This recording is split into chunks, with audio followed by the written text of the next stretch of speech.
applications. Get connected. Stay connected. Get smart. Get CyberTime. You can Google, text, or call CyberTime Network Communications at 909-795-9559. That's 909-795-9559. KCAA.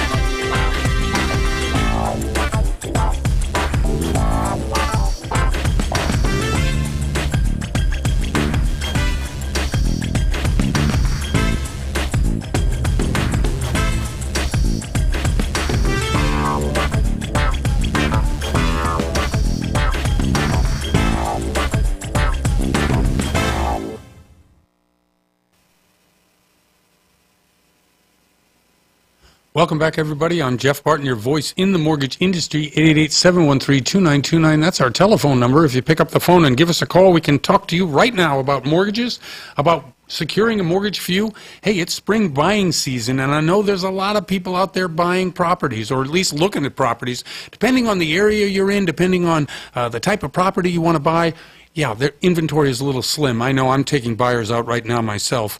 And yes, I still do real estate. Yes, I still take buyers out. Why? Because one, I like the money, and two, I like to be able to get into the field and see what's happening with people in the marketplace. So my particular buyers have, placed an offer or two on properties, and they're competing on a couple. And, it's not easy out there. And so if you are in that situation, you probably need to get a mortgage broker approval for your submission of your offer. It's really important, and in order to do that, you just got to contact somebody, either our office at Malibu Funding. Now, Malibu Funding sponsors the Mortgage Voice. I really appreciate them doing that. They have a number of great loan officers. If you go to their website, malibufunding.net, you can see pictures and profiles of many of the different loan officers in the different areas. Show is broadcast today, and as always, in a couple, 3 different areas, and I really appreciate those listeners: KCAA, KMET, Roadrunner, and of course K-Tahoe, some of the areas that we do broadcast the show, as well as out in Las Vegas and on the internet at themortgagevoice.com. The information that we supply tries to help you decide or help you figure out whether you can afford a mortgage, if you're going to get a mortgage, what kind of mortgage. There's all kinds of products out there right now, whether you have a stated type of loan, and yes, stated type loans are back, and if you're considering doing something like that, understand that usually the rate's higher, and usually you have to have more skin in the game. And what do I mean by that is that 20-25% cash into the deal would probably be one of those stated type loans, meaning that you have equity in the property. Now, we have an ascending market here in Southern California, actually most of America. If you're out there right now and you're in a different state and you're listening to this, or you're on the internet listening to this, you're probably nodding your head going, yeah, that's right. Ran into a guy, actually I spent time this weekend with somebody from St. Louis who was telling me that they had finally listened to me, gone about getting credit and how they went about establishing credit. You get the gas card, you get a local store card, you eventually get a secure credit card, and you build credit. You want 3 trade lines at least on each credit reporting bureau so that you can actually get a score that counts. Obviously, if you're paying a car note, that really helps too. There's certainly ways that you can use your rent, or if you can get your landlord to report your rent that you're paying on time, things like this to establish credit. It's really, really important. Anyway, this guy from St. Louis was telling me about the real estate there and how real estate prices have really escalated. Now, in the middle part of the country, a lot of it, you won't get what you get in Southern California with the fluctuations in the market. I mean, we can go up from the highs to the lows during a recession to the highs post-recession like we have right now, 30 to 70% in terms of market value on your house. Now, in the middle of the country, you're going to get 3 to 4% up and down either way. It's never really going to vary all that much. In talking to a friend of mine, this particular person who had paid off his house, his son was the one who was establishing credit. So it's different in different places in terms of the solutions you're going to need in order to get a mortgage, in order to buy that really dream house that you want. But inventories are slim, and it's very difficult to sort of figure out exactly what you need in order to get that pre-approval. And if you do contact one of our officers, great. We're going to have a couple of people on the show today. One of them is Clark Knobloch, and he's from Orion Lending, and he's going to talk to us about some of the programs they have at Orion. I believe some of the programs they have might be helping those particular borrowers who may not be W-2 wage earners. There are non-QM products out there, as everybody knows. Non-QM is qualified mortgages, non-qualified mortgages. Qualified mortgage is something that is purchased by Fannie Mae, Freddie Mac, and those particular loans, which carry with them most of the time insurance, are obviously safer products for Fannie Mae and Freddie Mac. But there are companies out there who will buy on the secondary market these non-QM loans. So there is a supply of money to be able to do that. And because we have a shrinking loan pool, i.e., because rates are going up, guess what? Refinances are going down. So there's more and more competition for loans out there. That's why you're seeing an expanse of loan products, and I think Clark's going to speak to that. Also on the show today, we're going to talk to John Vanis, who has a great concert coming up, a 3-day festival in Las Vegas, Nevada. It is the summer, and we're going to try to talk to him a little bit about what he's bringing to the marketplace there and his background in concert promotion and stuff like that. Some of the fun things that are available in the summertime. Look, this is what we do in the summer. In Southern California, certainly in Nevada, there's a lot of outdoor activity, a lot of things to do. Since last year's concert where we had the massive shooting, I wanted to talk to him a little bit about the security and how they're dealing with that from a concert promoter's standpoint, and how relevant that is to people who will buy or sell tickets to the event. Obviously, it's very important security-wise, and we want to make sure that everybody who is attending any of these things is well aware of what the security measures are, and obviously what the concert promoters do and what they think and how they think about the actual events. But I want to get the slate of his bands and who's actually attending. When you're looking to get a loan, you may go to the internet. And on the internet, there are a lot of ways that you can look for lenders. There's also a lot of people fishing for you, meaning that you are also a product to these people who are looking to help you.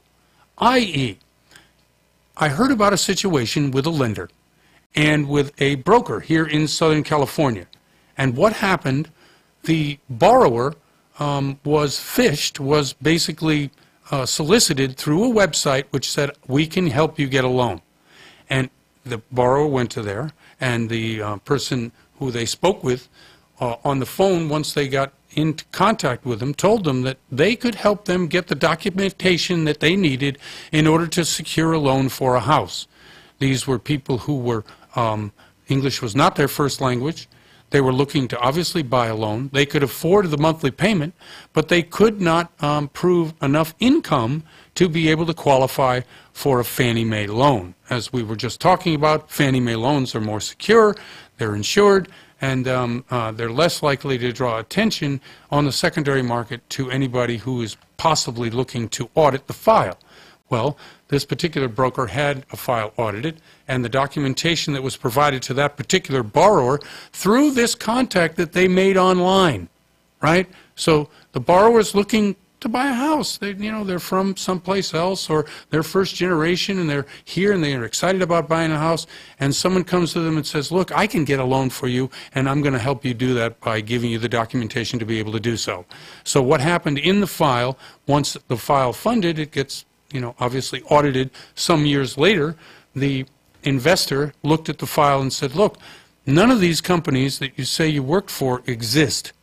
The W-2s provided, the verification income provided, the telephone numbers provided. At the time when the loan was funded, were all good. Years later, 2, maybe 3 years later, none of the information on the file in those particular documents are accurate. So the borrower listened to the person who could help them through a contact on the internet, and as a result of that, they may have some serious problems. As anyone who knows that does loans will tell you, since 2008, the federal government, the CFPB, there are many, many layers of security, many layers of checking the file, and many layers of draconian punishment that can be afforded to those who defraud on a loan. And this particular broker is now trying to figure out how they can go to the borrowers and try to work with the borrowers if, in fact, the borrowers were duped into providing information and documentation that wasn't theirs, wasn't legal, or if, in fact, the borrowers and the loan officer and everybody else was involved in some sort of scam to defraud. It's a mess. But this is the type of market we're in also. You are competing with many different type of people in order to get a loan for a property you want to buy. You want to buy a property. You're anxious to get in the market. You have money to pay the monthly mortgage, and you don't have enough money to prove that you can pay that mortgage, even though you have 5 or 6 people that can obviously help you do that. So if you're going online to look at solutions for the problem, be very, very careful, because you may end up in a situation like the borrowers that worked with that particular broker who are now possibly facing some litigation and prosecution if, in fact, there's massive fraud going on with this particular file. I don't know if there is, but the guy was telling me about it because he's making me aware, and I'm going to make you aware as the listener out there.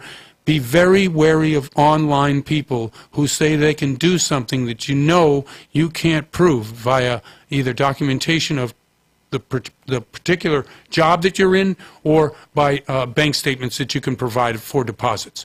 Anyway, I'm Jeff Barton. I'm your voice in the mortgage industry, and we'll be right back. You're listening to The Mortgage Voice with Jeff Barton. We'll be right back with more in just a moment. For more information on today's topic, email Jeff Barton at info@malibufunding.net. Now, back to The Mortgage Voice with your host, Jeff Barton. Welcome back, everybody. I'm Jeff Barton, your voice in the mortgage industry. 888-713-2929. That's our telephone number. Pick up the phone and give us a call. We talk about mortgages and real estate and everything about that decision you got to make if you want to get a loan for a real estate deal. There are all kinds of ways to get one. As we were talking in the first section of the show, be careful out there if you're online shopping around for mortgages or ways to get mortgages, especially if you've got some limited documentation.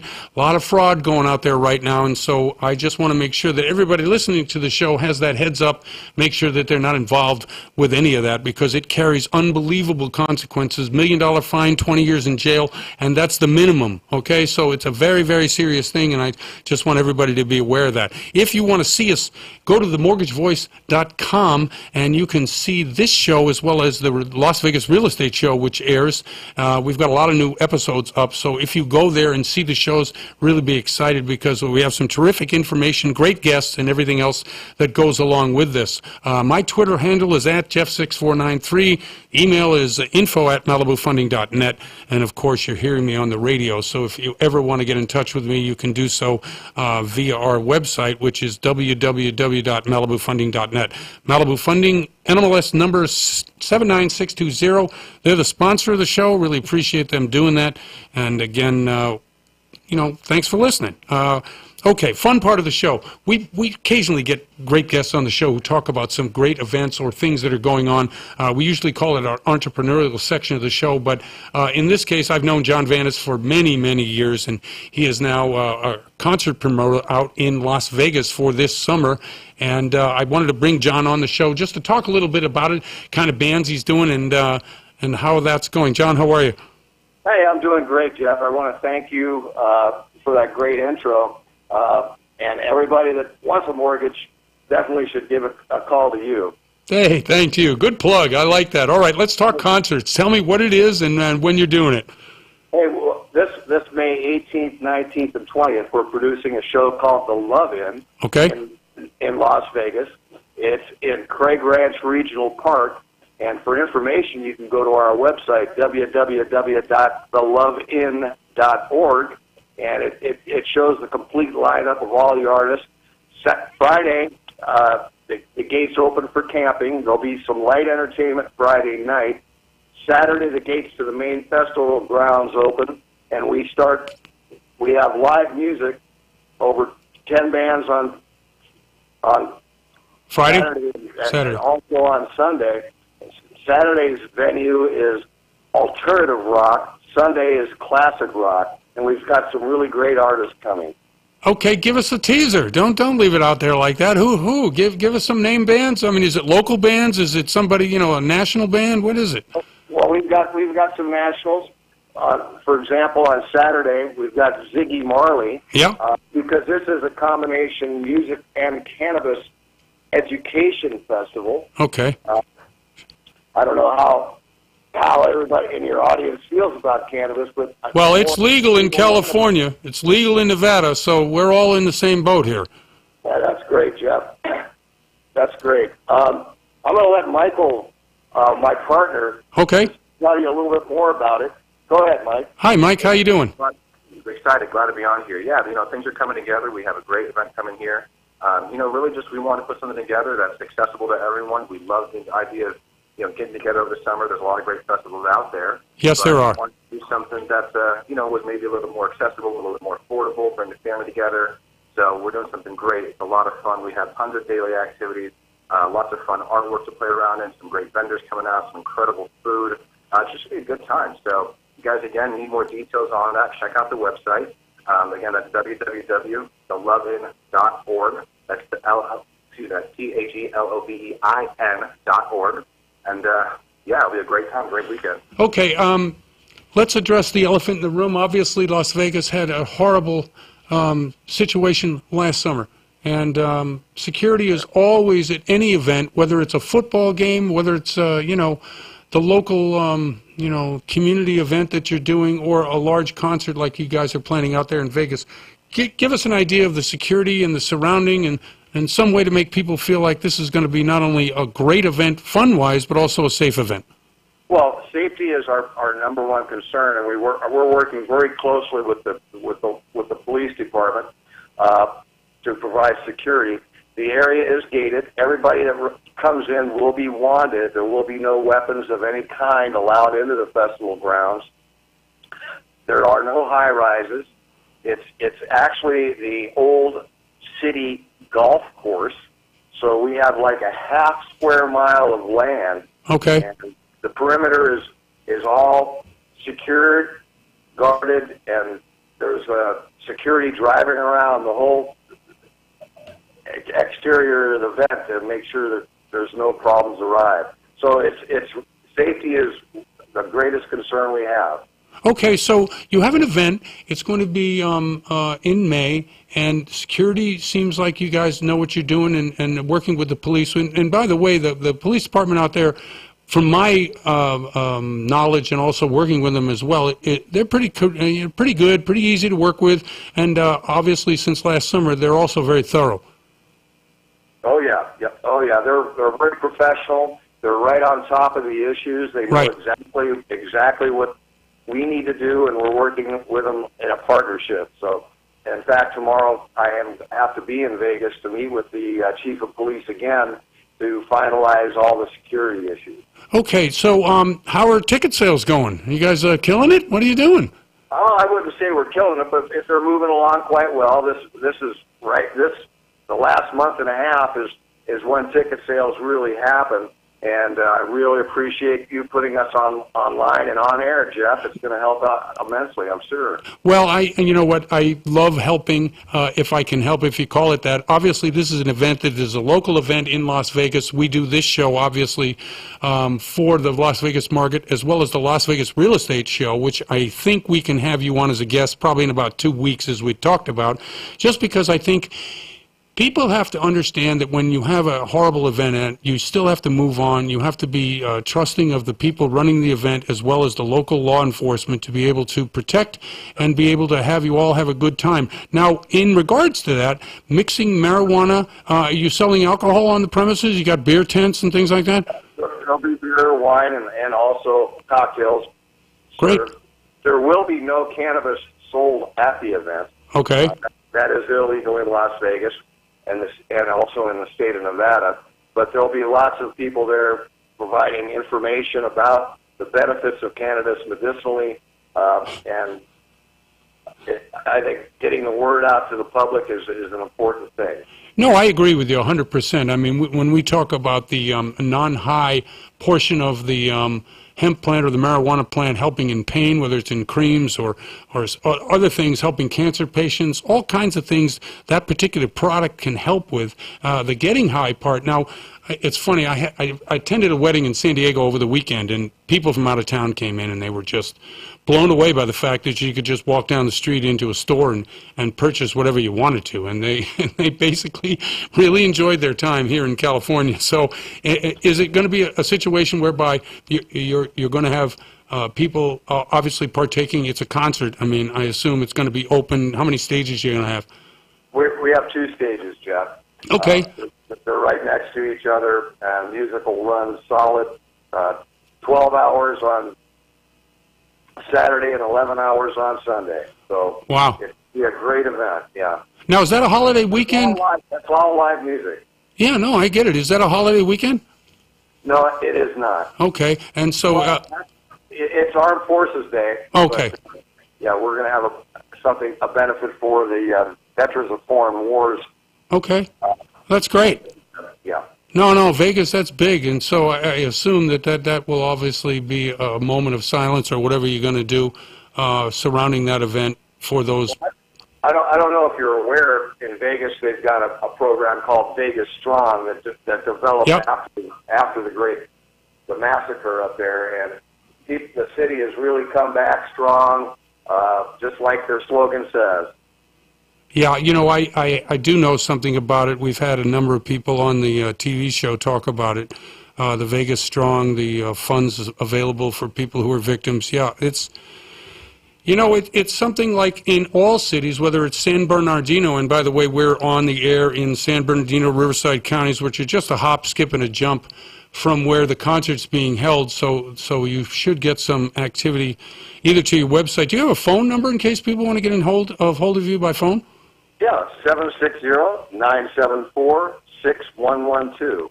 Okay, excellent. And this is for all the out-of-towners, this is the first time the city has allowed camping on city property. We have enough space for 3,000 campsites.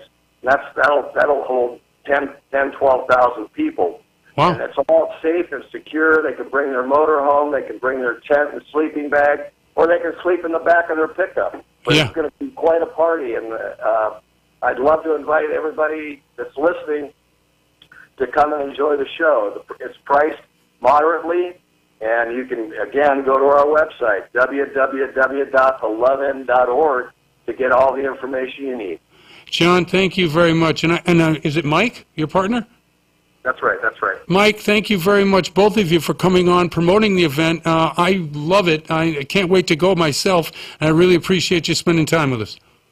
Well, thank you, Jeff. Appreciate it. No problem. And I'm Jeff Barton, your voice in the mortgage industry, and we'll be right back. You're listening to The Mortgage Voice with Jeff Barton. We'll be right back with more in just a moment. For questions or comments, send emails to info@malibufunding.net. Now, back to The Mortgage Voice with your host, Jeff Barton. Welcome back, everybody. I'm Jeff Barton, your voice in the mortgage industry. 888-713-2929. That's our telephone number. Pick up the phone, give us a call, and we talk to you about your mortgage issues, your problems, maybe some of the solutions that you've found over the years haven't worked this time around and you're not really sure why. You need to talk to a professional, obviously somebody in the business. Malibu Funding, Inc. is the sponsor of this show, 79620. That's their NMLS number, and I really appreciate them putting us on the air. We do bring great guests to the show all the time, and one of the things we like to do is to present alternative programs as well as mainstream programs, and some of the lenders that we bring on the show from time to time offer those things, and today is no exception. From Orion Lending is Clark Knobloch. First time on the show. Clark, how are you? Good, how are you? I'm just great, thanks, man. How's it going? Good. Thank you for having me. I appreciate the opportunity. No, I'm glad you did. And just so that the audience knows what Orion does and where you guys are located, can you just give us a brief outline of the company and yourself, probably? Yeah, we're Orion Lending in Orange County. We are a wholesale lender that really not too different from most lenders out there in the sense that, you know, we do offer the conventional FHA, VA, manufactured housing, USDA, things like that. But we also do some outside-the-box lending on our Alt-A product. We have great turn times, next-day turn times, no overlays. There's a lot of benefits that come along with Orion Lending. Bottom line is that your customer is going to be taken care of because the the process is quick and painless. Let me ask you a little bit. There's a shrinking number of loans in the marketplace, and a lot of lenders are competing for that by offering different kinds of products than the standard Fannie Mae, Freddie Mac, and Ginnie Mae products. Do you guys give us an idea or a sampling or maybe even a taste of something that you guys might do a little bit differently that you are you're thinking can be a good and successful product for you? Well, I mean, you know, we've seen obviously the refi, the rate and term refi market kind of be saturated and done. The rates have gone up a little bit. So, you know, Yep. thinking outside the box, we're obviously still wanting to do those, you know, those cash out refis and the purchases.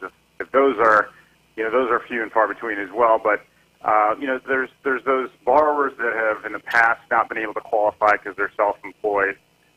You know, most self-employed borrowers do the smart thing and they try to write off as much as possible. But Right. as you know, in the lending world, that's a no-no, and we get in trouble with that. But there are a lot of investors out there that are seeking these bank statement loans, Yep. where basically a self-employed borrower can verify their income by monthly deposits on their bank statements. If they're consistent and the investor can prove that, you know, through either a 12 or 24-month bank statement proof, then we've basically got a deal. I mean, they're a little bit harder than your conventional deals. Of course. A little bit more documentation, a little bit more time consuming because some of them do have to be underwritten by the investor itself along with us. Right. But it really is a good alternative for those borrowers that can't prove their income via taxes. Now, when you're in a program like a bank statement program, let's say you need 24 months, and you're saying your investor, the person that buys the loan from you, as well as you underwrite the file, what kind of time frame are we looking at in terms of that? So if somebody is like wanting to use you and wants to get into a purchase, they need a pre-approval letter. What kind of time frame should they write in that pre-approval letter? I'm not going to be your typical lender here and say that it's a quick process. Right. You know, we post 2 to 3 day turn times on the bank statement products. Typically, I have seen 1 to 2 days, depending on you know, how busy, you know, the specific underwriters that can do it, because there's only a handful of underwriters that can actually do these files. Right. Once that's done and it's approved, and all of our conditions are satisfied, I would say that the investor takes an additional 6 or 7 days to review that as well. The only other issue I would say that you could be facing is that investor has the option to add conditions as well. So you could be looking at an approval, and then all of a sudden, you know, you have another 6 or 7 conditions. I'm not trying to deter somebody from doing one of these loans. I just want to make sure that anyone that does decide to do these loans, that you properly let your borrower know that, hey, these loans, they're good, you can get them done, but they are going to be a little bit more time consuming. So I'd say 30 to 45 days is a realistic time. Right.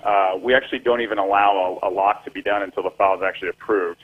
Right. So that makes sense. And that's the biggest thing. As an AE, and I'm sure, you know, you're seasoned, so you know, but and I used to be a loan officer as well. So Okay. You know, as long as you can, you know, project that onto your customer, and the customer knows, like, hey, you know, your borrower knows that, hey, it's going to take a little bit of time, and you prepare the agents for that. It's not really that big of a deal as long as everybody knows what's going on. When you say you have an investor for these loans, which is an unusual thing, are these being held by a larger entity, either some kind of fund or a sovereign entity or some kind of hedge, or because obviously they're not being sold to Fannie and Freddie or Ginnie, so there has to be a pool of money for these loans and obviously a place for them to land. Correct. I don't know if I can discuss who exactly our investors are. No, that's okay. I just in general, right? They are different entities. It could be, you know, a pool of different investors. Mm-hmm.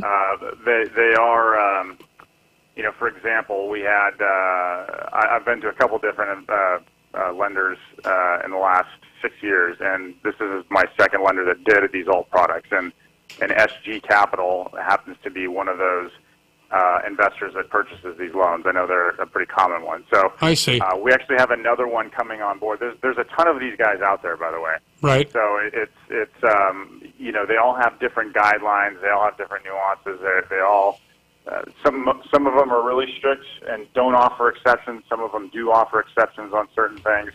You really, it's luck of the draw, but it's something that's good for our industry because, you know, you saw what we went through way long ago with the fast Sure. and easy and all those, you know, you could handle loans to pretty much anybody. Right, right. But definitely now as our options are limited because of these rate and term refis going away, this is another good option for us out there.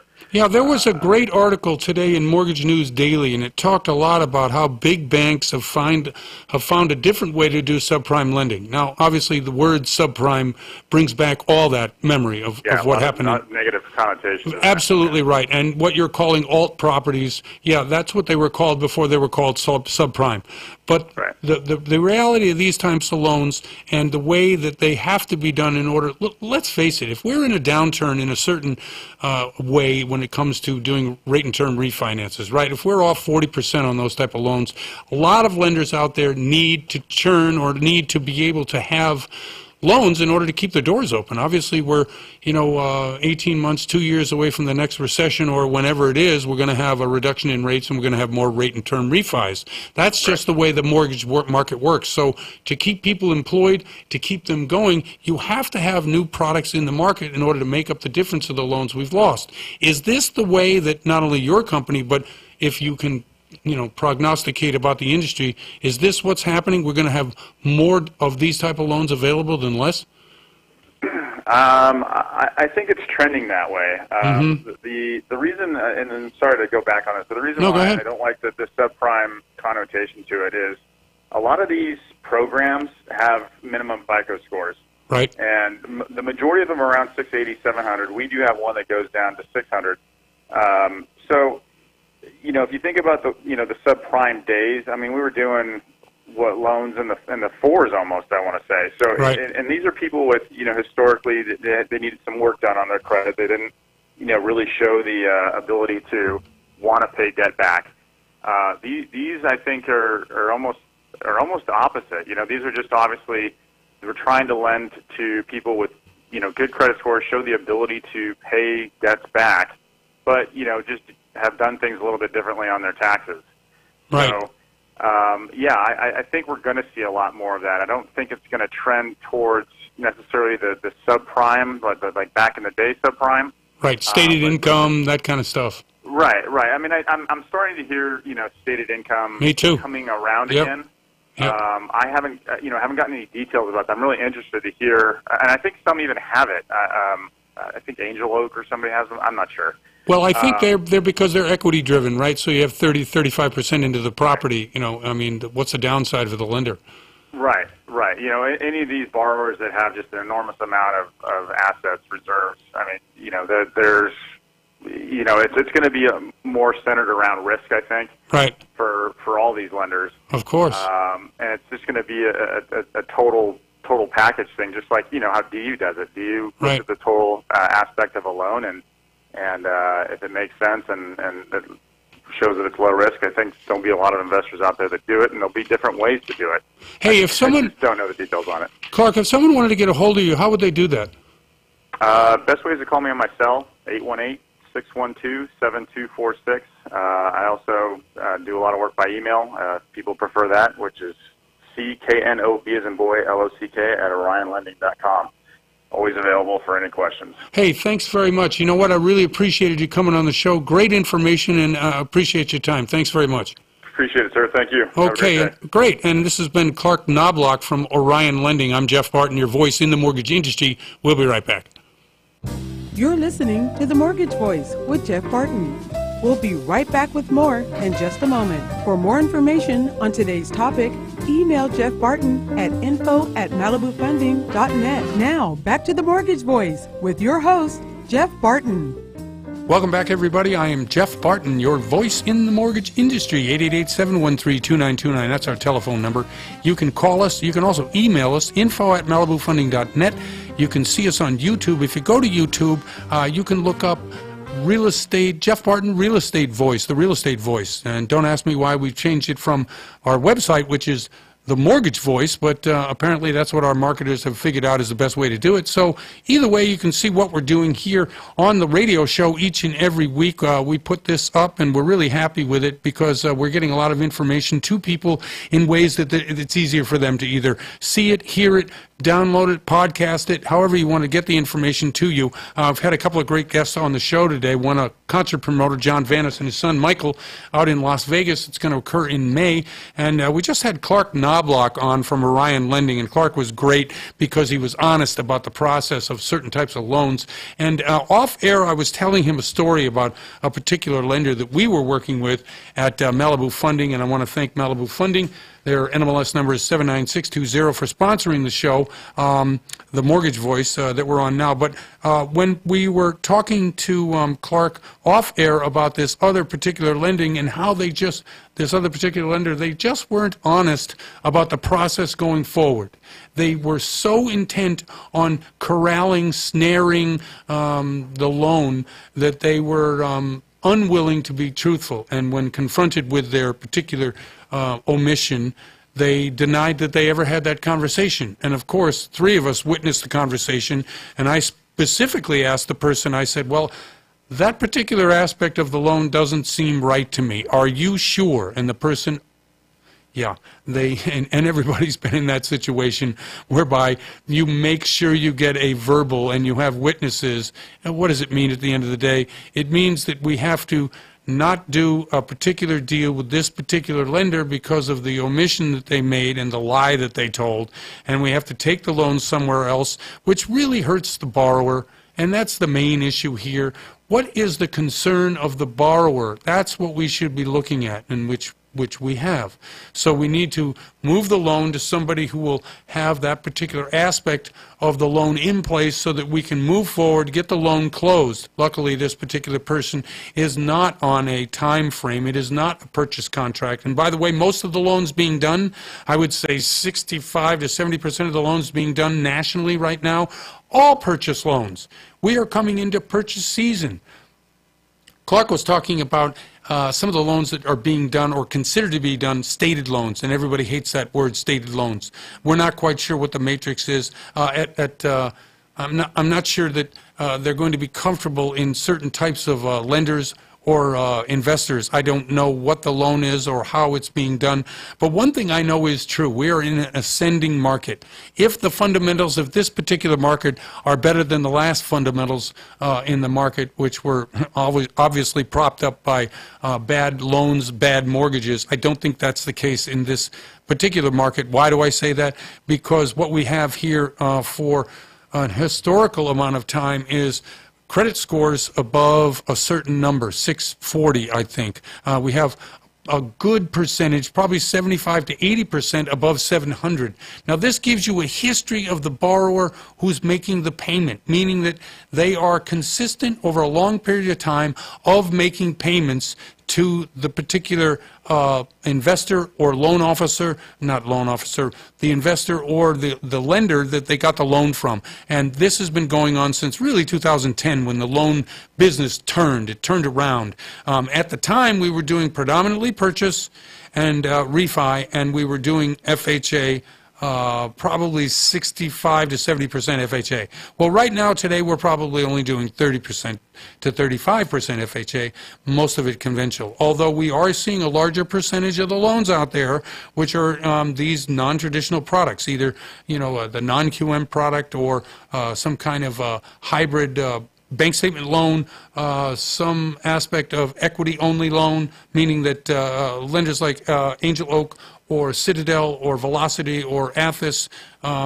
who primarily do these type of loans, are looking for 25 to 30% in the property, and then they're very comfortable lending the money based on your ability to repay, obviously, and some part to your credit score. And surprisingly, these loans are being done more and more because people who are in a business who want to write off some of the assets, not assets, but some of the expenses that they have on their business report, they get steady flow of income to their particular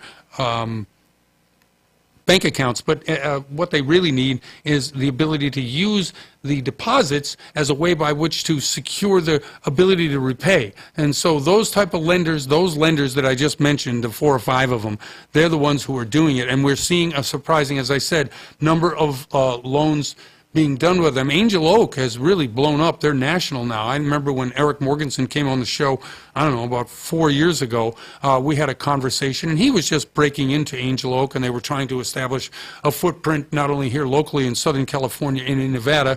And I want to say hi, first of all, to everybody at KCAA, KMET, and K Tahoe, as well as the Roadrunner. They bring the show to you all every week, twice a week, 3 times a week, and we really appreciate that, because without their cooperation and their excellent service to the marketplace, we wouldn't be able to bring this information out to you. So thank you very much to those particular stations, and obviously the Roadrunner as well. Our online presence is increasing, not only the Roadrunner, but the Mortgage Voice, and also, as I mentioned, on YouTube. The products that we're talking about now, this non-QM type product, which is expanding in the marketplace here in Nevada and across the country, are products that you have to take a look at if you're in a non-conventional mode or non-FHA mode, if you have money to put down. We are doing ITIN numbers, the corporate numbers for foreign nationals. Yes, there are programs out there for foreign nationals, people who aren't U.S. citizen, who want to be able to get a loan, who want to be able to use their foreign bank accounts as assets. Yes, there are ways to do them. It is not simple, but it is possible. I talked earlier about looking out for online people who are promising the moon to you, or getting you to agree to do something that you probably know you shouldn't be doing, just for the basis of getting a loan, regardless of the assurances that you're going to get as to the validity of the person telling you things you shouldn't be doing. Don't do them.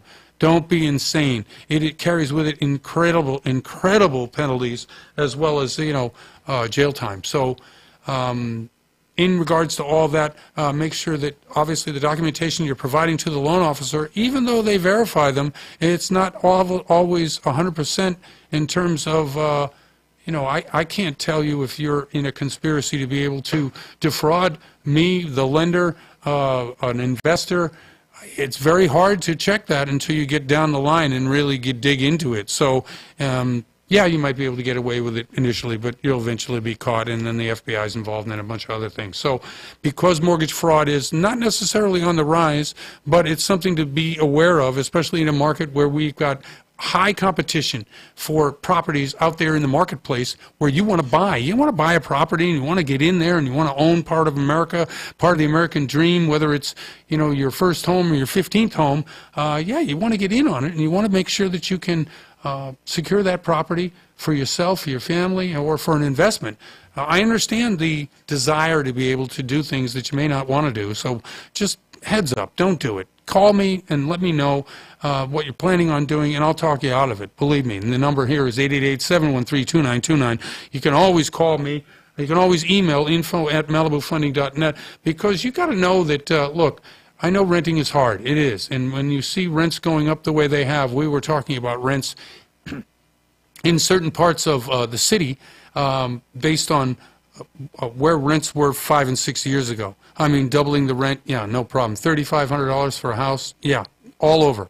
All over San Fernando Valley, all over San Gabriel Valley, all over the Inland Empire, San Bernardino, and Riverside counties. You can see huge rents. And yes, the desire to get a house so that you're paying in equity, so that you get equity in your property, especially since the market is going up. I 100% get it, but don't be one of those people who will cut corners and able to try to get something, because it does come back to haunt you. I'm really happy that you are listening to the show, and given the fact that all of these things are happening in the marketplace with either your realtor or your loan officer, just be honest, be upfront, be straightforward, and you can probably get maybe not your ideal property, but you could probably get a property pretty close to that. I know that here in where I'm sitting right now in Ventura County, I had a couple that was trying to get into a property, $850,000, and it was a push for them. It was a stretch for them, and you could tell that that part of the equation was not 100%. So we moved out into some areas that the price of the properties was $700,000, which they were much more comfortable at. They were getting 100% VA loan, and for them to come in with a small amount versus a larger amount was better for them. And so they're more comfortable, and showing them properties in that price range is really the way to go. But there are properties they can't afford, and I think that's what I want to emphasize here. You can afford something. Just make sure you get the proper identification of what you want to buy and the documentation so that your loan officer and real estate agent get you what you want. I'm Jeff Barton, your voice in the mortgage industry, and we'll be right back.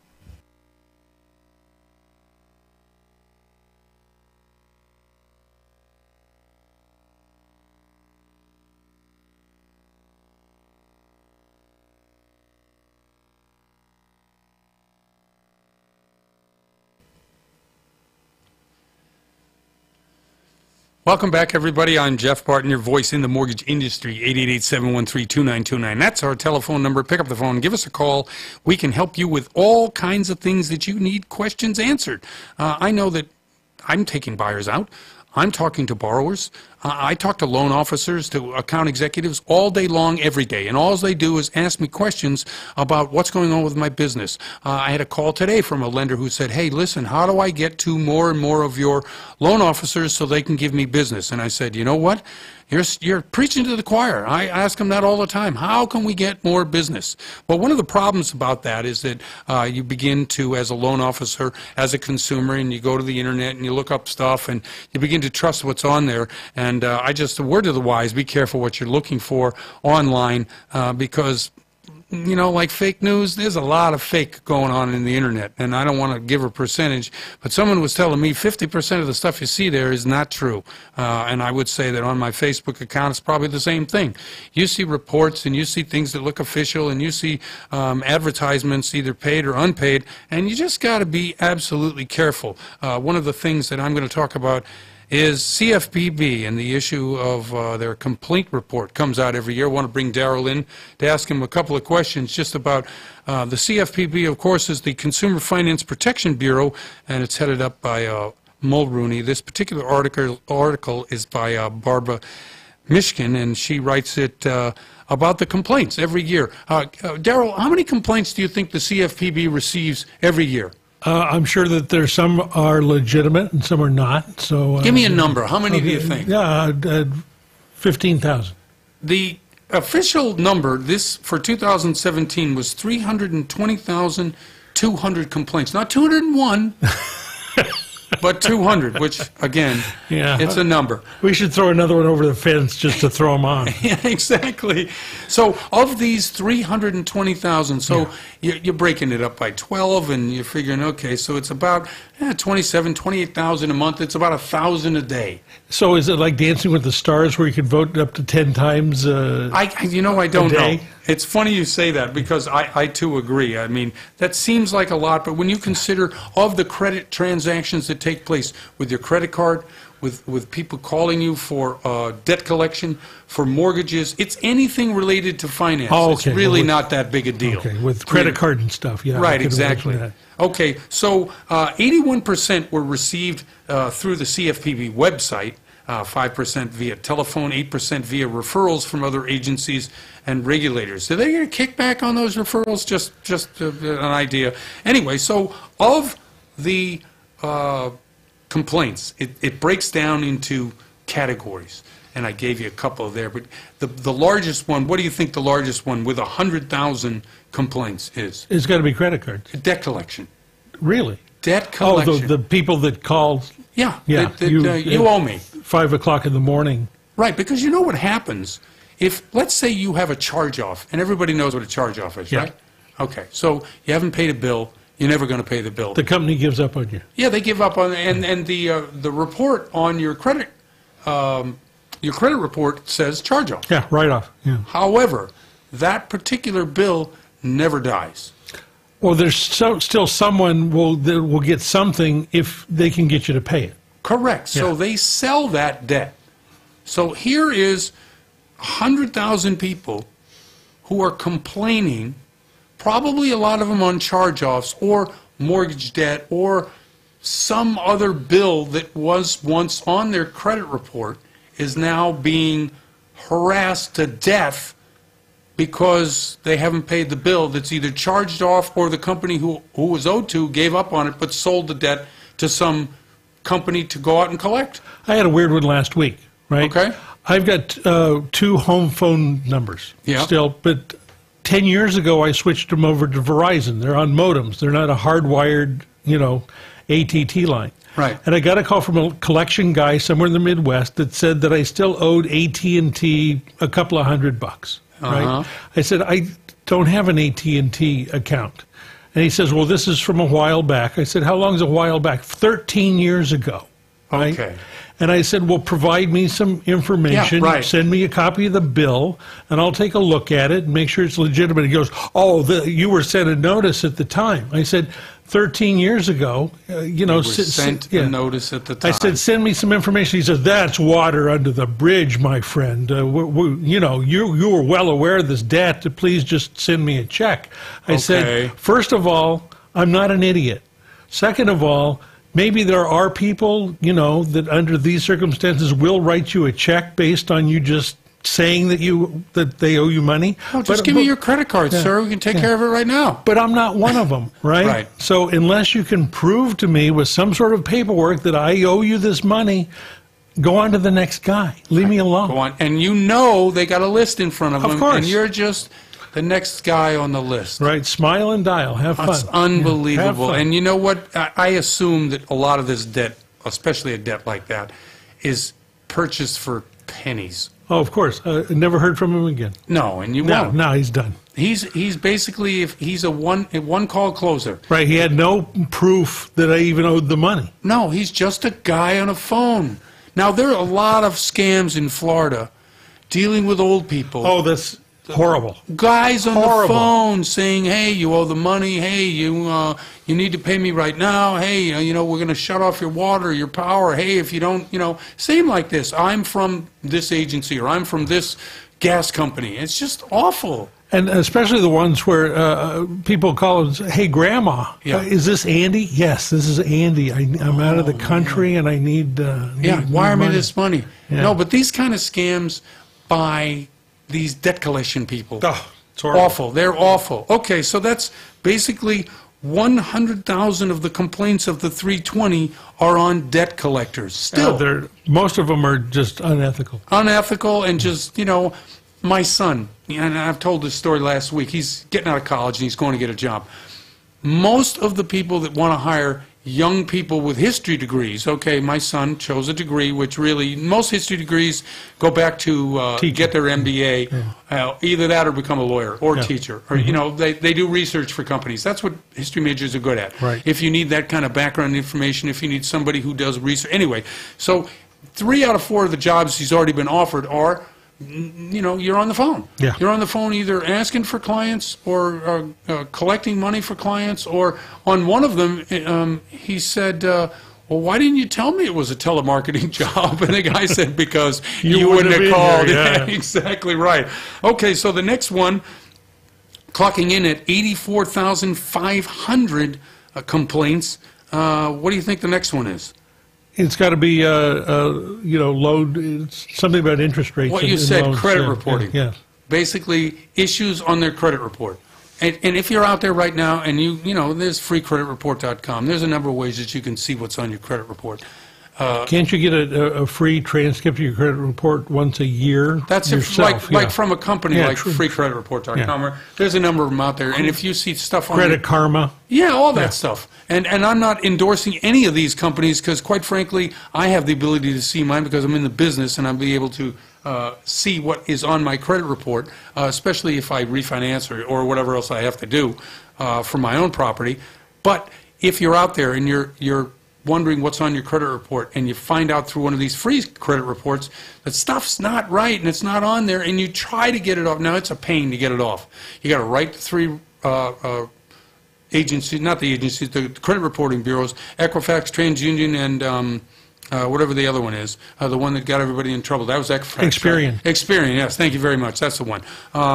So if you have to write each one of these bureaus and dispute each one of these items and then be able to, well, it's just really hard, and that was one of the largest complaints. I don't know if you've had trouble in that area. I have. Yeah, yeah, I have. exactly, and it's a real hassle to deal with it. It's Now, real easy for people to get stuff put on there. It's real tough to get it taken off. It absolutely is. Now, clocking in at third, which is in my wheelhouse here, with 37,300 complaints is... Loans. The loans, right, the mortgage business. Mortgage. Right, loans, yeah. which to me sounds low.